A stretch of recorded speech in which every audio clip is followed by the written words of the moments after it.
बिस्मिल्लाहिर्रहमानिर्रहीम। अस्सलाम वालेकुम।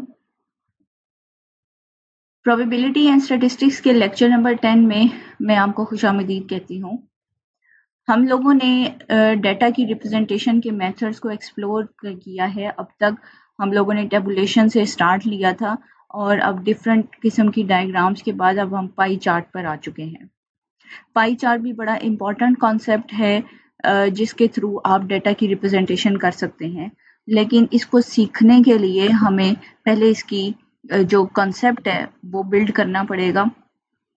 जैसा कि पाई चार्ट एक्चुअली एक सर्कल को कहते हैं। एक सर्कल की तरह का चार्ट होता है जो जिसमें नॉमिनल नेचर का डाटा सेट जो है वो पुट किया जाता है और इसका हर सेगमेंट जो है वो हर तरह की डिफरेंट जो वैल्यूज हमारे डाटा में थी उनको रिप्रेजेंट करता है। जैसे आपके पास पिज़्ज़ा की शेप होती है गोल और उसमें आप डिफरेंट जो उसकी स्लाइसेस कट करते हैं और वो एक डिफरेंट सेगमेंट बन जाए, तो सेम वही आपके पास उसी तरह की नेचर का सर्कल होगा जो कि नॉमिनल डाटा की रिप्रेजेंटेशन करेगा by each segment.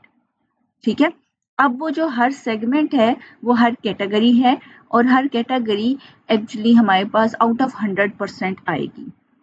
The pie chart, sometimes called a circle chart, is a way of summarizing a set of nominal data or displaying the different values of a given variable, for example percentage distribution। ठीक है, हमारे पास हर segment in the form of percentage आएगा।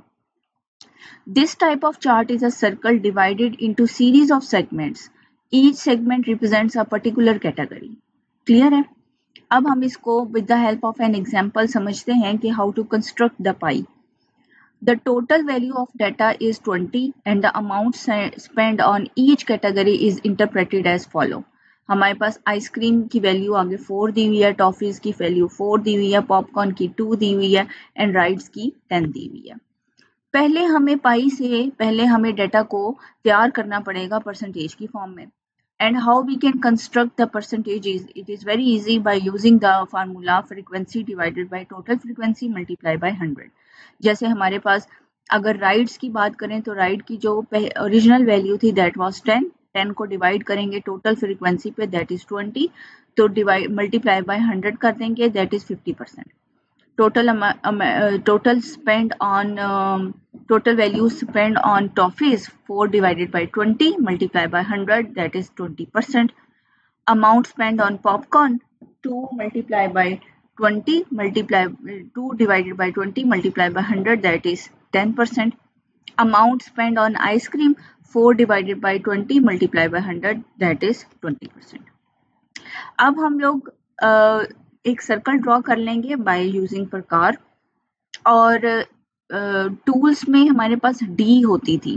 ठीक है, geometry box में उस D की मदद से आपने सेगमेंट्स को कट करना है।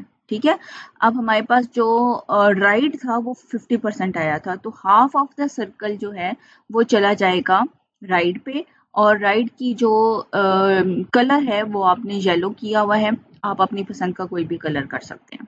ठीक है, इसके बाद जो आइसक्रीम है उसका ब्लू कलर है और उसने जितना टोटल एरिया गैदर किया था परसेंटेज में आइसक्रीम थी आउट ऑफ 20। ठीक है, तो 20% जो है वो आपने इसको हिस्सा दे देना है।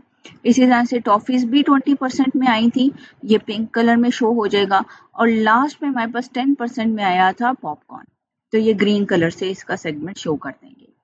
This is very easy and very useful tool.